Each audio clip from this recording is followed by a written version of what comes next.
పేరేంటి? నూక రాజన్. నూపుతున్నావా మొత్తం? దీంట్లో ఆవులు అన్నీ ఉన్నాయి, మొత్తం ఎద్దులా? దొడలు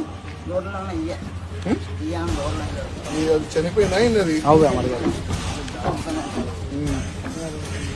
నిజంగా చెప్పు, అవునాయి కదరా ఇక్కడ? ఇది అవునాయి కదా?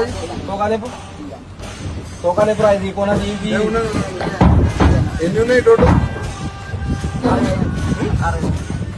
60, 60 ఉన్నాయంట. సాట్ మరి भी गए लेकिन ज्यादा निकलते 60 కరెక్ట్ 60నా లేక ఎక్కువ? నేను ఎట్లా కౌంట్ చేసినావు మళ్ళీ ఎట్లా అంటున్నావు? ఇది ఆవున్నాయి కదా, మరి ఎట్లా అంటున్నావు? నిజంగా చెప్పాలి, ఏమైనా ఉంటే